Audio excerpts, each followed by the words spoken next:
हाँ sir, Jaipur police अधीक्षक कार्यालय का वार्षिक निरीक्षण वर्ष 2025 का आज हमारे द्वारा किया जा रहा है, जिसके अंदर वर्ष भर के अंदर इन्होंने पुलिस अधीक्षक कार्यालय की विभिन्न शाखाओं के माध्यम से पुलिस की प्रशासनिक व्यवस्था है,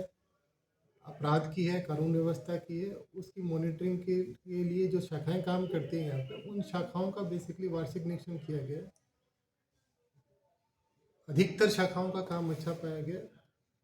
और वर्ष भर में कानून व्यवस्था और अपराध की स्थिति भी ठीक रही है।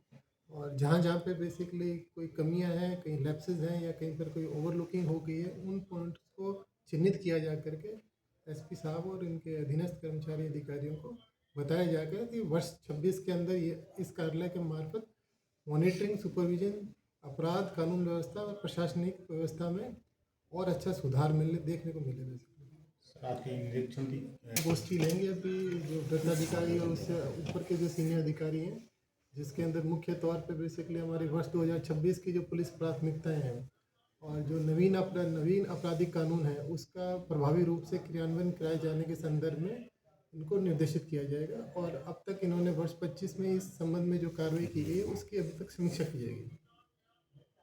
और साथ ही साथ थाना विजिट भी करेंगे। Thank you. उसके लिए हमने कर रखा है बेसिकली एफएसएल भी वहीं से आती है, जल्दी आ जाते तो और आने वाले समय में बेसिकली ये रिक्तियाँ पूर्ति होगी। फिर भी सर जैसे बहुत सारी और कई सारे मैंने आपको बताया ना, पिछले 5-6 महीने के अंदर हमने वर्ष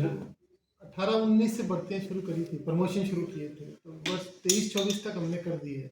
इसकी वजह से एक बड़ा चंक इकट्ठा प्रमोट हो गया है और एक वैकेंसी बनी है। कुछ वैकेंसी तो ट्रांसफ़र से भर देंगे, कुछ बेसिकली आने वाली नई भर्ती जो निकलेगी राजस्थान के अंदर, अभी जैसे 10,000 भर्ती की हैं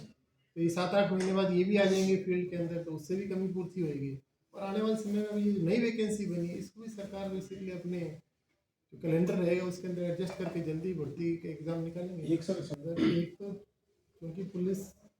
ऑलमोस्ट समन्वय से काम करती है, चाहे बॉर्डर इलाके के जो हमारे पुलिस कर्मचारी हैं, अधिकारी हैं, उनसे एक निरंतर बेसिकली संवाद रहता है। एक तो होता है बेसिकली बॉर्डर मीटिंग्स कराते हैं, वो ऑफिशियल होती है, और एक इन फॉर्मल मीटिंग्स बेसिकली रात दिन ही आपस में जो समन्वय करते हैं अपराध की रोकथाम के लिए, एक तो वो तरीका है। अब रही बात ये कि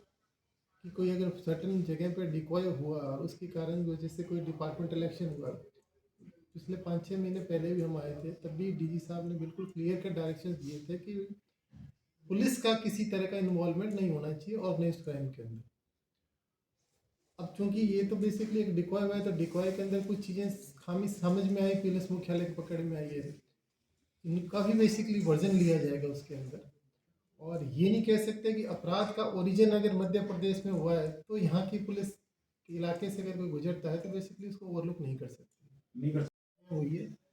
और डायरेक्शन बिल्कुल क्लियर है, किसी भी तरह से अवैध कानून को ना प्रोत्साहित किया जा सकता है, ना कोई इन्वॉल्वमेंट होगा 0%। और साथ ही साथ जहाँ कर भी किया जा रहा है संबंधित जो विभाग हैं,